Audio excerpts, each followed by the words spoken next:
The sound that changed everything wasn't a shout or a slammed door. It was the soft click of my front door keypad at 9:12 p.m., followed by a whisper of perfume that didn't belong to me. I was halfway down the stairs with a laundry basket in my arms when a light laugh floated from the kitchen, the kind you make when you're already too comfortable. The dishwasher hummed, a glass slid against the counter, and I caught a glimpse of a bracelet, tiny gold stars resting near our coffee maker as if it lived there. My heart didn't pound. It stalled, suspended in the quiet like a held breath. Mark's voice was low and easy, the version of him that came out when the world was looking. I don't remember placing the basket down, only the neatness of it on the landing, and the steady way I walked back up, as if I were protecting a secret I hadn't fully learned yet. The door clicked again, the perfume drifted away, and a lonely stillness resumed, louder than any argument could have been. Before I go on, tell me where you're listening from tonight, city, state, or country, and if you've ever trusted your home to someone who didn't deserve the key. If stories like this keep you company, tap like and subscribe so more women can hear how quiet dignity can still win when the noise gets cruel. My name is Elena, and I grew up believing good things lasted because good people tended them. I'm the daughter of a nurse who worked nights and a mechanic who taught me that if something rattled long enough, it wasn't trying to annoy you. It was asking to be understood. I carried that into my work as a high school counselor, where I learned to read the tremble behind a brave smile and the way a student's eyes fix on the floor when a story grows too heavy to say. That same instinct made our split level in Maple Glen feel like a refuge, a big oak out front, a swing in the backyard, photo frames up the stairwell, and a kitchen table dinged by 1,000 dinners and one failed science project. Mark and I met in our 20s when I wore thrift store blazers to interviews, and he was a junior rep selling office software with a grin you could see from the parking lot. He was quick and funny and had a way of making waiters feel like old friends. And for years, his blue sedan and my steady paycheck braided together into a life that felt honest. Tessa arrived later through the PTA, carrying a clipboard like a baton and turning bake sales into orchestrated parades. She had the kind of polish you notice before she says a word. Perfect hair, open laughter, the practiced warmth of a woman who never forgets a name. When Lily joined the marching band, the three of us were suddenly always in the same photograph fundraisers, booster meetings, weekend schedules that overlapped like lace. If you'd asked me then what our home was like, I would have said it was lived in and loved.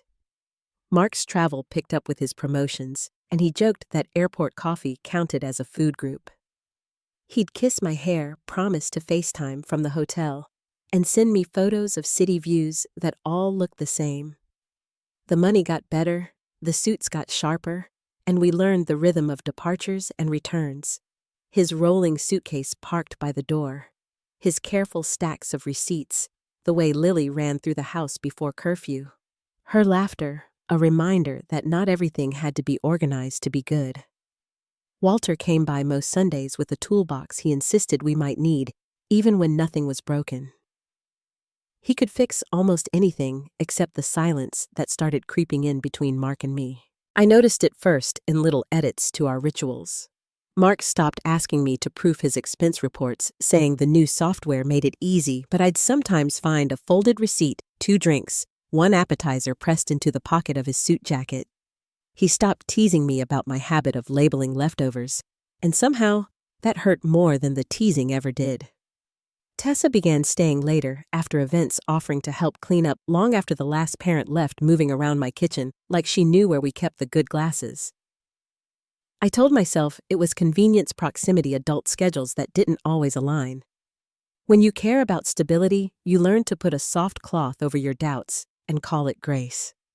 Still, the house started talking, and once you hear it, you can't pretend you don't. A forgotten bobby pin shining from the rubber lip under the passenger seat in Mark's car. A text preview on his phone that flashed the word "celebrate" at 1 in the morning, a word that felt expensive for a Tuesday. The smell of jasmine that didn't match my soap lingering in the mudroom like a story only the air could explain. There were days I could shake it off file papers in my office counsel, a girl through a heartbreak, with a steadiness I couldn't find for myself. There were nights I lay awake and counted the good things as if gratitude could outvote the truth. I have spent my life teaching teenagers to say what hurts while there's still time to strengthen the bone, and yet I carried my own ache like a secret. I told myself our family was stronger than suspicion, that after 22 years, you earn the right to be wrong about a feeling. But the bracelet on my counter wasn't a feeling. It was a fact gleaming in gold under the kitchen light, a constellation that didn't belong to me. I stood at the top of the stairs, my palms cool against the banister, and understood that the house had been whispering for months. I just hadn't been ready to listen until the door clicked. The perfume thinned, and the quiet told me exactly where to look next. The bracelet wasn't the only thing that stayed with me. Over the next week, I noticed patterns that refused to fade once seen. Mark came home later than usual on nights he claimed were filled with client dinners, yet his appetite was already dulled when he sat down at our table. He answered his phone facing the window, his shoulders angled away as though shielding something fragile.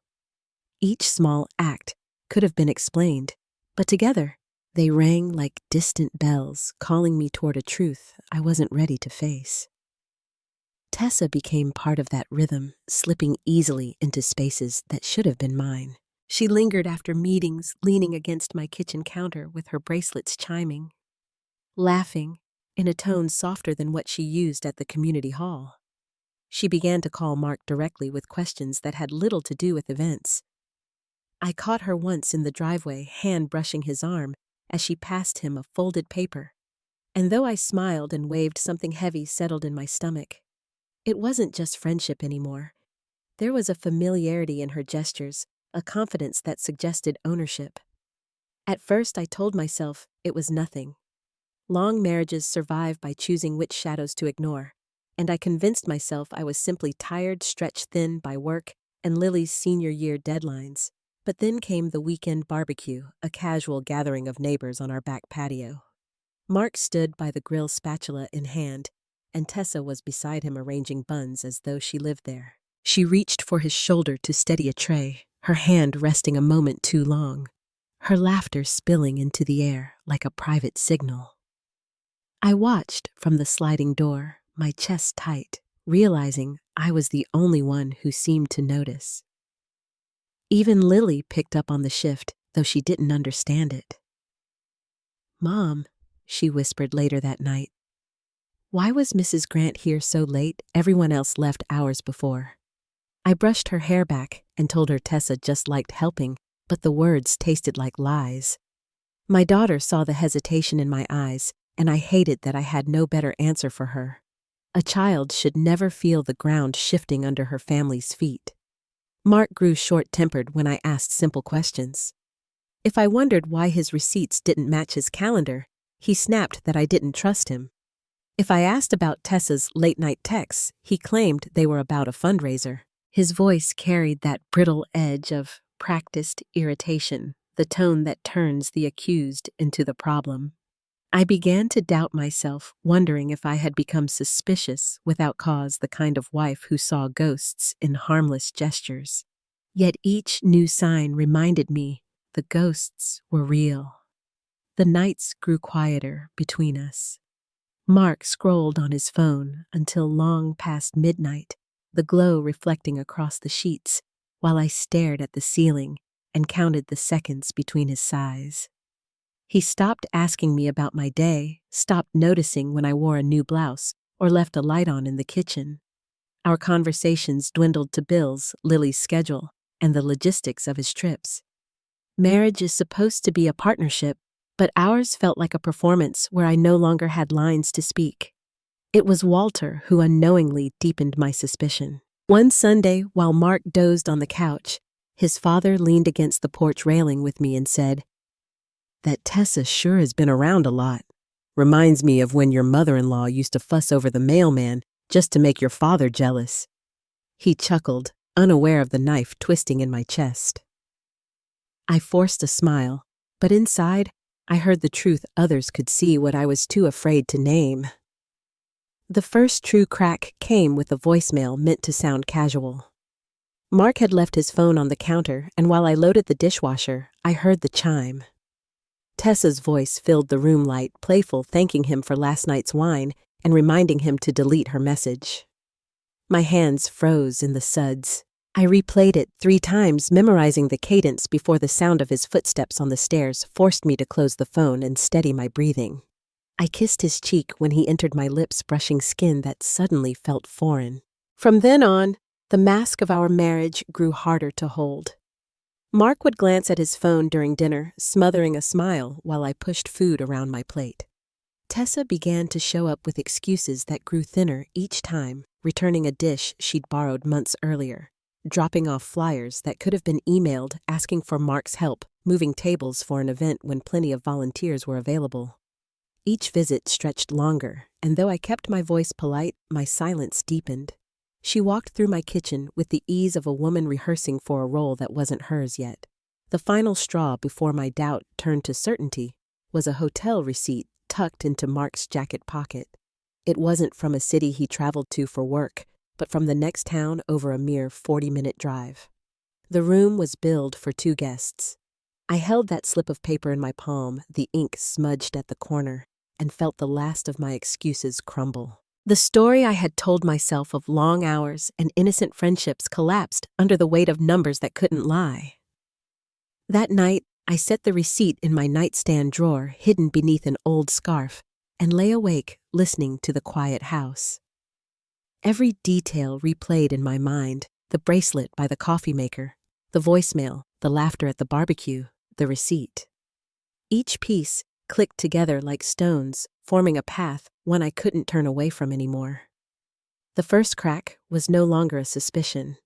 It was a fracture, spreading through the life I thought I knew, and I understood that pretending to be blind would no longer protect me. The hotel receipt stayed in my drawer, folded once and pressed beneath an old scarf, yet it seemed to hum whenever I passed by. I didn't need to see the ink anymore. The numbers had etched themselves into my memory. Every night when Mark brushed his teeth beside me, I heard the faint rustle of that paper, accusing me of cowardice for pretending nothing had changed. I smiled when he asked if I wanted tea, but my chest tightened as if the steam itself might betray me. At school, I poured myself into my students, guiding them through college essays and broken friendships because their worries were problems I could actually solve. I could look into their eyes and say, "You're stronger than you think," and believe it for them, even if I couldn't believe it for myself. But when the hallways emptied and the echo of lockers died down, I drove home with my throat thick, bracing for the scent of jasmine that lingered too often in my entryway. It was exhausting carrying the secret that only I seemed to notice. Nights became the hardest.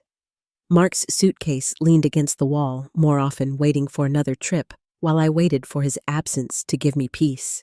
I listened to his voice in the kitchen, warm and steady on late calls, too careful to wake me, but not careful enough to hide the tenderness he reserved for someone else. I lay awake staring at the shadows on the ceiling, wondering how long I could endure a marriage that felt like a stage play, where I was the only actor who didn't know the script had changed. Lily noticed more than I wanted her to. She would come into my office after school and sit quietly, flipping through college brochures without speaking. One evening, she asked Mom, "Are you and Dad okay?" The question cut deeper than any receipt or voicemail ever could.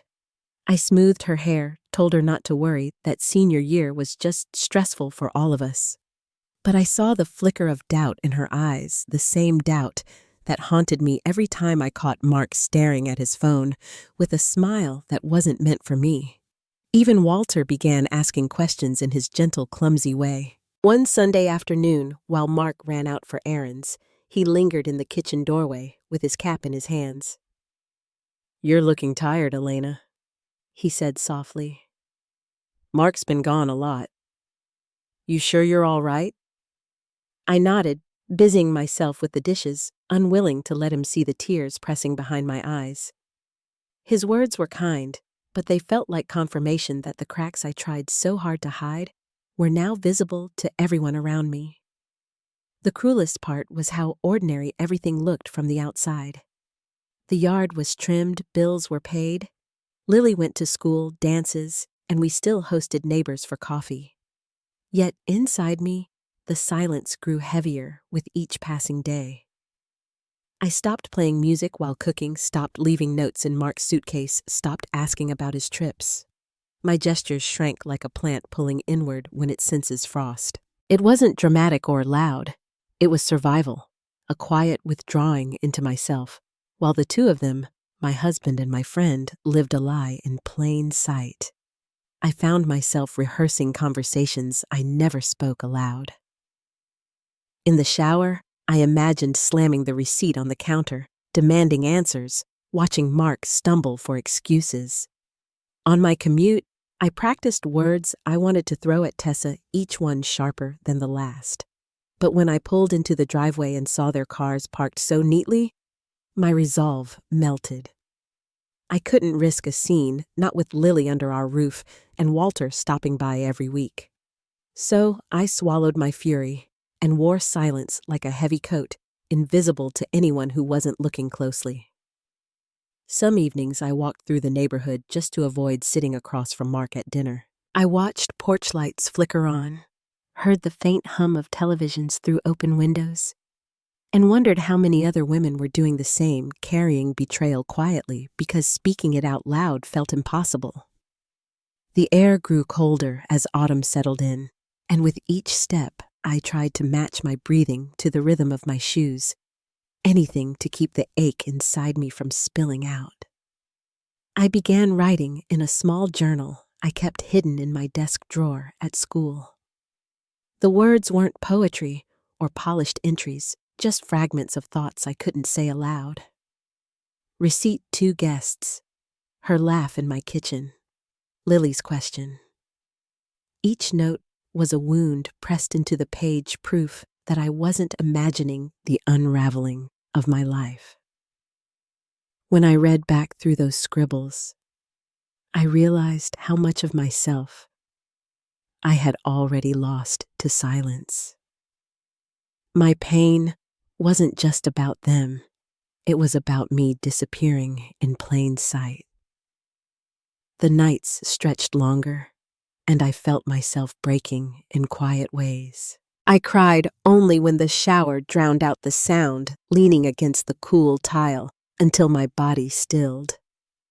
I learned to wash my face twice before leaving the house, so my students wouldn't notice the puffiness around my eyes. Even Lily's laughter, once the brightest part of my day, became a reminder of the joy I was losing. I carried all of it alone, each secret too heavy to share. Each day, another performance in a play I hadn't chosen.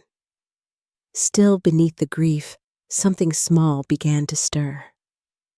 It wasn't anger yet, and it wasn't strength, but it was the faint recognition that this silence couldn't last forever. I didn't know when or how, but I knew the weight would eventually force me to move. For now, though, I sat with the pain, holding it close, like an ember, letting it burn quietly inside me as the world around me carried on. The ember inside me smoldered quietly until the day it finally caught fire.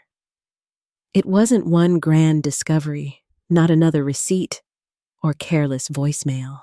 It was the slow accumulation of truths that left me unable to look away anymore. A message previewed on Mark's phone at breakfast, 3 laughing faces, and the word last night too familiar to belong to a colleague. Tessa's car parked near the grocery store on a Thursday evening when I knew she wasn't shopping. A perfume trail in our mudroom so fresh it still lingered when I arrived home. Small things, yes, but when stitched together, they formed a fabric I could no longer smooth down. That morning at school, I sat across from a student who was struggling to speak about her parents' divorce. She twisted her sleeve, eyes downcast, searching for words. "It's like they both pretend," she whispered, "and I'm the only one who knows." Her words struck me so sharply I had to excuse myself afterward, walking the length of the hall until my heartbeat calmed.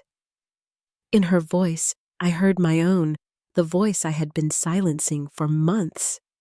Pretending was no longer possible. I couldn't guide others toward truth while I avoided my own. That night, I stayed awake long after Mark had gone to bed. The house was dark, except for the kitchen light, and I sat at the table with a cup of tea gone cold. My eyes rested on the drawer where the receipt was hidden. I pulled it out, unfolded it, and stared at the faded ink until it blurred. Something inside me shifted.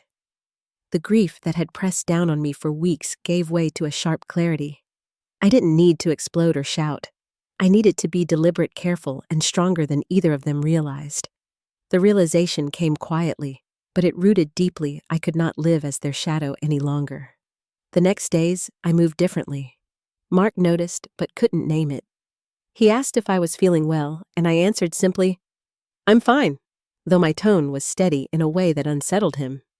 Tessa came by with a tray of cookies for Lily, smiling too brightly as she stepped into my kitchen. I stood across from her, my arms crossed loosely, and for the first time, I looked directly into her eyes.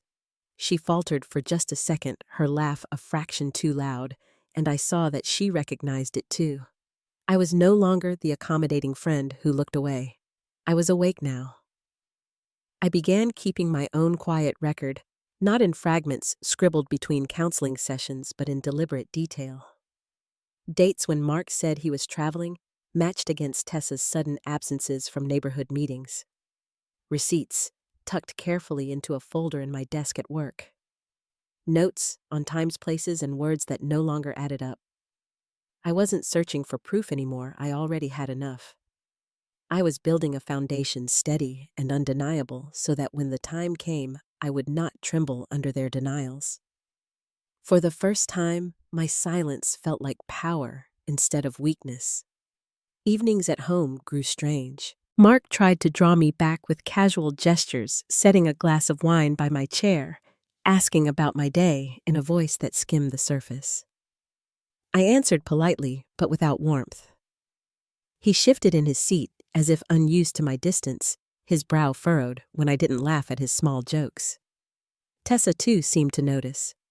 She called less often, her texts less cheerful, as though she sensed a line had been drawn she couldn't quite see. They were unsettled, and I stayed steady, learning how strong I could be when I no longer needed their approval.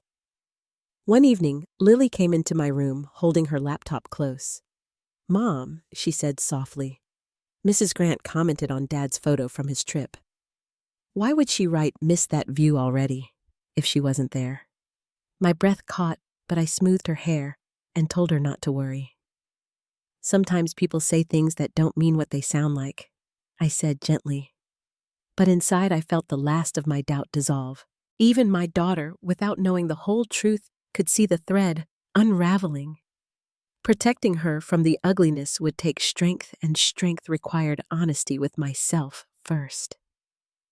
In the quiet of those nights, I found myself sitting in the armchair by the window, notebook in hand, staring out at the streetlights. I thought about the years I had given to a marriage I believed was built on trust, the weekends spent organizing fundraisers with a friend I thought of as family. The grief was still there, heavy and sharp, but it no longer paralyzed me. Instead, it shaped itself into resolve. If they believed I would remain the silent wife and the oblivious friend, they were mistaken. I was done being their secret joke. The awakening wasn't dramatic. It didn't come with shouting or accusations.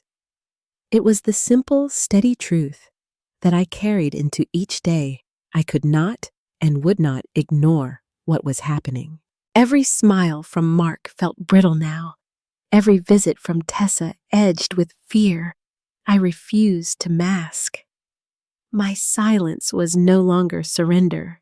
It was preparation. They had mistaken my quiet for weakness. But in that quiet, I was finding a strength sharper than anger. I was ready even if they didn't yet know what for. The clarity I carried after those nights of silence gave me something I hadn't felt in months: control. It was quiet and steady, like holding a glass of water with both hands, careful not to spill a drop. I began to make decisions that looked ordinary to anyone else, but marked a new chapter for me. Each choice was deliberate, the start of my quiet resistance. The first step was protecting Lily. I shifted money from our joint account into a savings account in my name alone, making sure her college fund couldn't be touched. Mark didn't notice, or if he did, he assumed it was routine. I also began saving every email and calendar notice that contradicted his stories. When he said he was in Philadelphia for a conference, the system still logged him, driving the company car back into town the same evening. I forwarded those details to myself, labeling them carefully, creating a record that couldn't be erased. At home, I made subtle changes that unsettled Mark more than confrontation ever would. I stopped cooking his favorite meals, preparing simple dinners that suited Lily and me. When he asked if I wanted him to pick up takeout, I said, "No, thank you," with a calm that gave him nothing to push against. I no longer asked about his trips or his work. The absence of my questions hung heavier than suspicion. He fidgeted, waiting for me to prod, but I gave him only silence. Tessa's visits became more awkward. She arrived with excuses, dropping off a flyer or returning a borrowed dish, and found me waiting by the door instead of welcoming her in. "Oh, I thought I'd say hello," she'd chirp, her bracelets jingling. I kept my hands folded, offering only a polite smile that never reached my eyes. She left quickly, and though she smiled, I saw the stiffness in her shoulders as she walked to her car. For the first time, she understood I wasn't blind anymore. I also began to pull back socially, stepping out of the spaces where Mark and Tessa expected me to play my role. At the next Booster Club meeting, I declined to host, suggesting another parent's home instead. "I've got too much on my plate," I said simply, and the room shifted as eyes darted toward Tessa, who volunteered with practiced ease. It seemed harmless, but I saw her jaw tighten. She liked the spotlight, but she didn't like inheriting it from me. That small retreat left her holding responsibilities she hadn't anticipated. Walter noticed changes, though he didn't press me. One evening, he stopped by with his toolbox, as always, insisting he needed to fix a loose hinge on the basement door. Afterward, he lingered at the table, sipping the coffee I poured. "You're steady, Elena," he said softly, his eyes searching mine. Steadier than he deserves. I swallowed hard and nodded, offering no explanation. It was the closest anyone came to acknowledging what was happening without naming it outright. His quiet support became another layer of strength I carried inside me. Meanwhile, I built my own foundation outside the house. I reconnected with an old colleague who now worked at a counseling center in the next town. Over coffee, I asked about part-time opportunities and listened carefully as she described a program opening soon. I didn't apply yet, but knowing I had an option reminded me that my life could stretch beyond Mark's shadow. Each conversation, each step, was another brick laid in the path leading me out of the cage they thought they'd built around me. The more I withdrew, the more restless Mark became. He started leaving open his bank apps, sighing at balances, muttering about expenses testing if I'd ask. I didn't. He left his travel brochures on the counter, exaggerated in his talk about Italy, speaking loudly so I'd overhear. I folded the pamphlets neatly and set them aside without comment. My indifference frustrated him more than any argument would have. He began pressing me with small accusations. "You've been distant lately. Is something wrong?" I met his gaze evenly and said, "I'm fine. then walked away.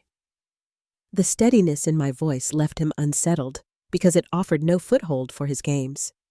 Even Lily noticed the change in me. One evening, she sat beside me on the couch, curling her legs under a blanket. "You're stronger than I thought." "Mom," she whispered. Her words made my chest tighten because she had seen more than I wanted her to. I stroked her hair and told her that sometimes strength isn't loud, it's quiet and patient. She nodded as if she understood, and I realized that even in this storm, I was teaching her something about dignity. The first real act of defiance came with the community fundraiser. Mark expected me to volunteer as I had for years, but I declined without explanation. "You should help Tessa," I said calmly. "She's been eager to lead." His eyes flickered with surprise, then irritation. He pressed, "But you always do it." I simply smiled and replied, "Not this year."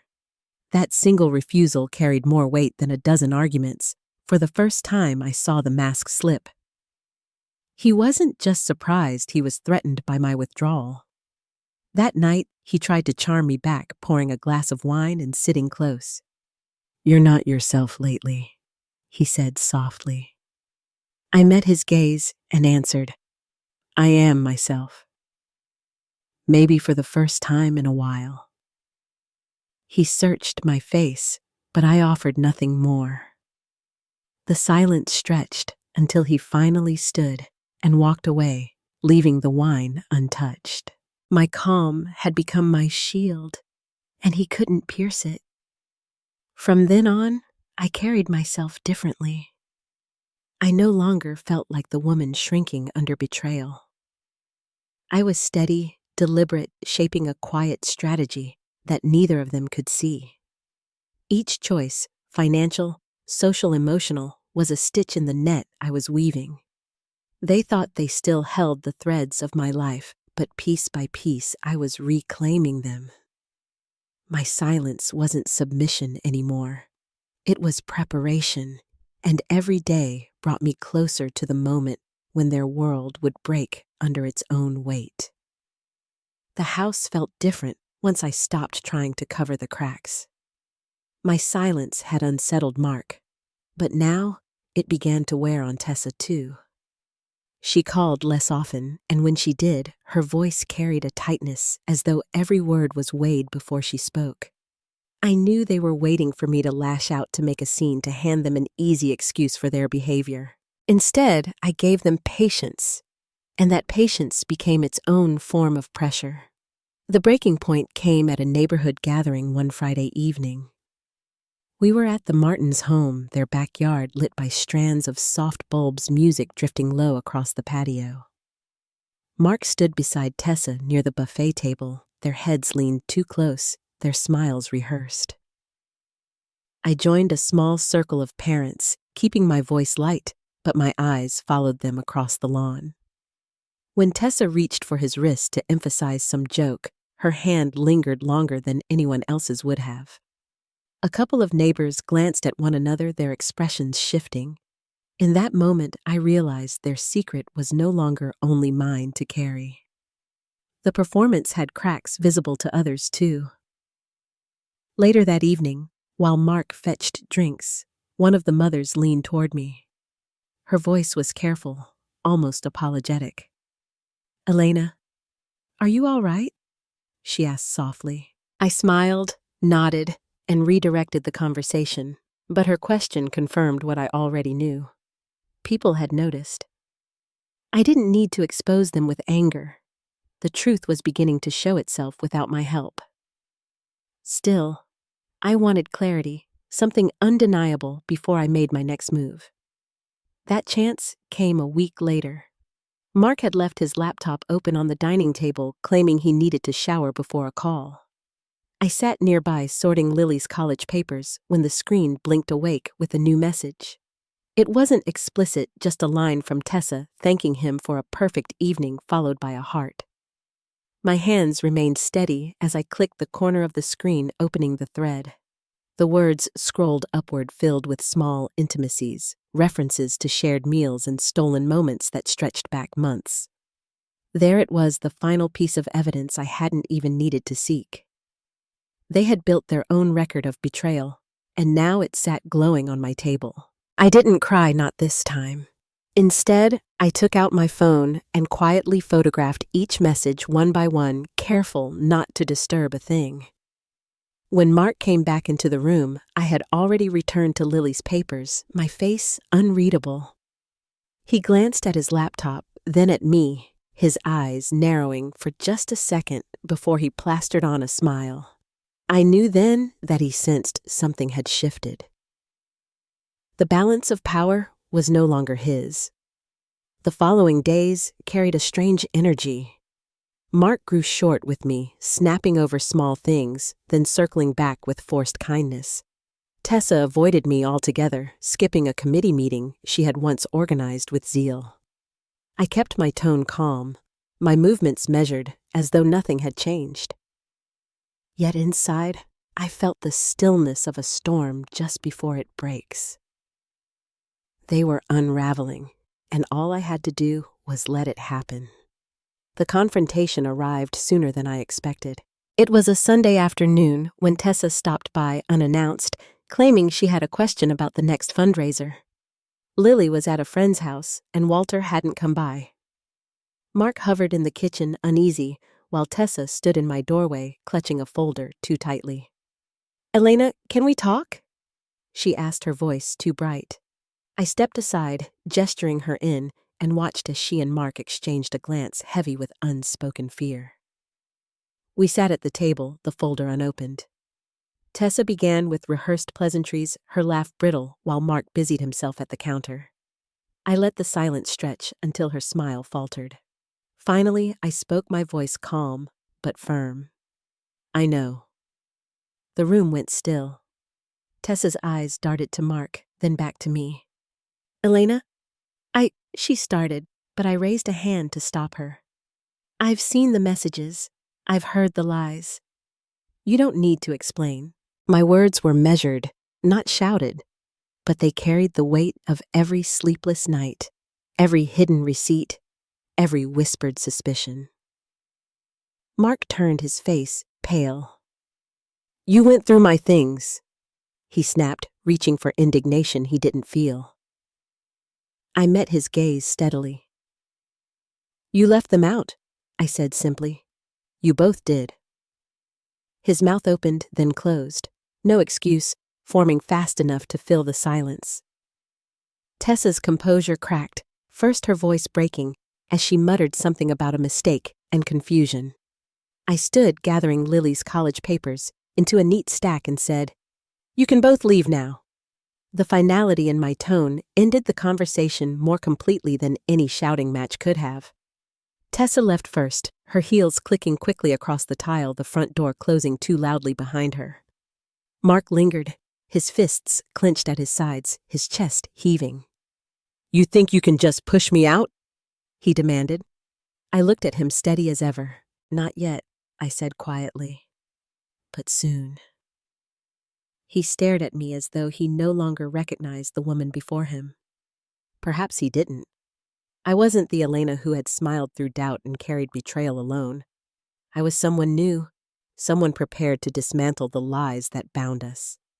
That night, I lay in bed listening to the hollow silence of the house. Mark turned restlessly beside me, his movements sharp, his breathing uneven.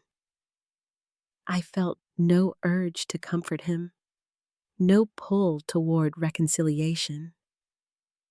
Instead, I felt the steady rhythm of my own heart, strong and certain. The exposure had begun, and there was no turning back. The storm was no longer gathering. It was here, and they were standing directly in its path. The silence that followed Tessa's hurried exit settled over the house like dust. Mark paced in the kitchen, muttering half-formed excuses while I stacked Lily's papers in careful order. I didn't need to raise my voice. My calm was louder than any anger he expected. When I told him it was only a matter of time before he left, I saw the first flicker of fear cross his face. For once, he didn't know which role to play.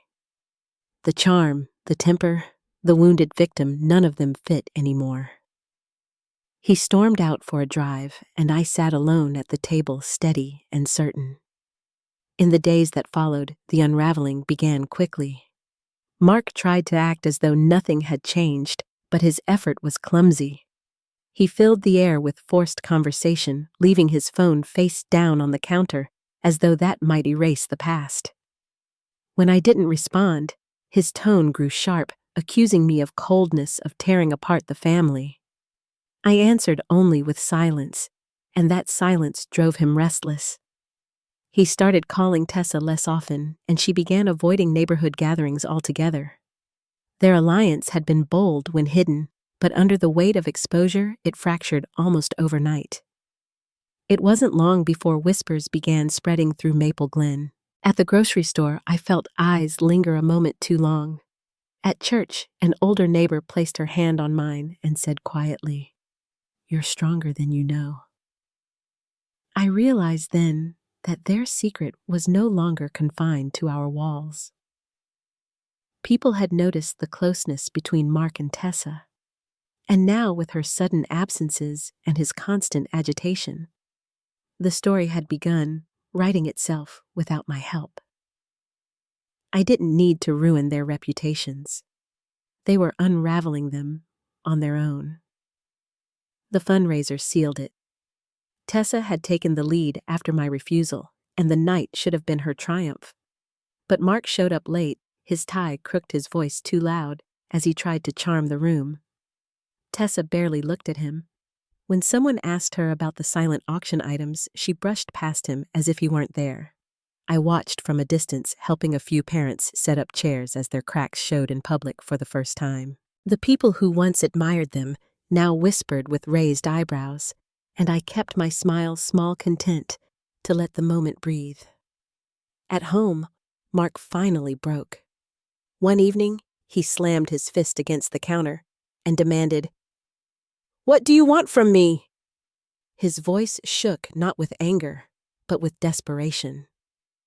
I turned from the sink and answered calmly, "I want you gone." He froze, his chest heaving, before storming out of the room. The door rattled when he left, but I didn't flinch. I had already built my escape, moved money, and gathered evidence. His tantrum meant nothing to me now. The next morning, I found him sitting at the kitchen table with his head in his hands. He tried a different tactic, his voice soft, pleading. "Elena, I made mistakes, but we can fix this. For Lily." I poured myself coffee, the sound of the liquid filling the mug louder than his words. "You should pack your things," I told him quietly. He stared at me as though I were a stranger, then muttered, "You'll regret this." But his threat carried no weight. I had already chosen my path, and it did not include him. Word reached me through a colleague that Tessa had withdrawn from 2 upcoming events. She claimed to be taking a break, but the truth was evident in her tired face the last time I saw her at the store. She avoided my eyes, her cart nearly empty, her smile a ghost of what it used to be. The woman who once strutted through our neighborhood with confidence now looked over her shoulder, afraid of shadows she had cast herself. Her world was collapsing, and I didn't have to lift a finger. Walter came by one Sunday with his toolbox as usual, though nothing needed fixing. He sat at the table with me, his hands folded, his eyes heavy with sadness. "He's my son," he said quietly, "but I see what he's done. I'm sorry, Elena." I nodded, grateful for his honesty, though the words carried a sorrow we both felt. Walter loved his son, but he didn't defend the indefensible. His quiet support gave me the last confirmation I needed. I wasn't alone in this. By the end of that week, Mark's bags were stacked by the front door. He muttered under his breath as he carried them out. His pride wounded, his shoulders slumped. Lily stayed in her room, the sound of her music drifting down the stairs, a shield against the chaos. When the door closed behind him, I exhaled a breath I hadn't realized I'd been holding. The house felt lighter, as though the walls themselves had been waiting for this moment. In the weeks that followed, the fallout spread quickly. Neighbors whispered, committees reorganized without Tessa and Mark's absence at family gatherings became the unspoken subject everyone danced around. I returned to my routine's work, Lily's school evenings in the armchair by the window, but each moment carried a new stillness. Their schemes had collapsed, their reputations shaken, and I hadn't needed to raise my voice once.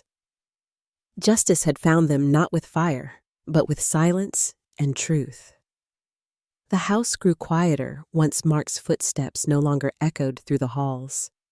The air felt different, lighter somehow, as if the walls themselves had been holding their breath until he carried his bags out for the last time. I remember standing by the window that night watching the taillights fade down the street and realizing I wasn't waiting for him to return anymore. The silence he left behind wasn't heavy. It was freedom. Lily adjusted quickly, more quickly than I expected. She filled the kitchen with music while finishing her college essays, her laughter threading through the rooms that had been tense for too long. One evening, she hugged me tightly and whispered, "It feels better now." I held her close, knowing she was right. She didn't need to hear the details, just to feel the steadiness I had reclaimed for both of us. As for Tessa, she drifted further into the background. She stopped showing up at community meetings, her name mentioned only in murmurs when neighbors spoke of who had fallen from grace. The confidence she once wore like a crown slipped away, leaving her a figure on the sidelines. I didn't need to confront her again. The life she tried to build in shadows had collapsed in daylight, and that was punishment enough. Walter's presence became a comfort. He still came by with his toolbox, though he rarely used it. Instead, we'd share coffee at the kitchen table, speaking in the easy rhythm of two people who had weathered a storm and didn't need many words. One afternoon, he said softly, "You didn't let them break you." I met his eyes, grateful for the recognition, and realized he had seen more than I ever admitted aloud. At work, I found myself standing taller. My students sensed the difference, even if they couldn't name it. I was more present with them, more willing to remind them that they had choices, that they deserved to be treated with care. In guiding them, I felt myself healing too. I no longer carried betrayal like a weight pressing down. I carried resilience like a quiet flame that lit the way forward. Some evenings, I still sat in the armchair by the window, a cup of tea warming my hands. The ache of those lost years would sometimes surface, not for Mark or Tessa, but for the trust I had given so freely. Yet with every sip, I reminded myself that mourning what was false is part of making space for what is true. The future waiting ahead of me no longer felt fragile. It felt earned. Justice, I learned, does not always arrive with noise. Sometimes it comes softly, like dawn breaking after the longest night. Mark and Tessa unraveled because of their own choices. I simply stopped holding their secrets together. By refusing to shout, by choosing silence and dignity, I gave them the chance to expose themselves. And in the end, that truth was louder than anything I could have said. I've come to understand that strength doesn't always look like confrontation. Sometimes it is the quiet decision to step aside, to reclaim your peace, and to trust that betrayal cannot stand forever in the light. I found dignity not in revenge, but in patience, in choosing my future over their ruin. And that, more than anything, is what set me free. Before we close, I'd love to know, have you ever found strength in staying silent until the truth revealed itself? Share your thoughts in the comments, and if you'd like to hear more true family stories, stay connected here.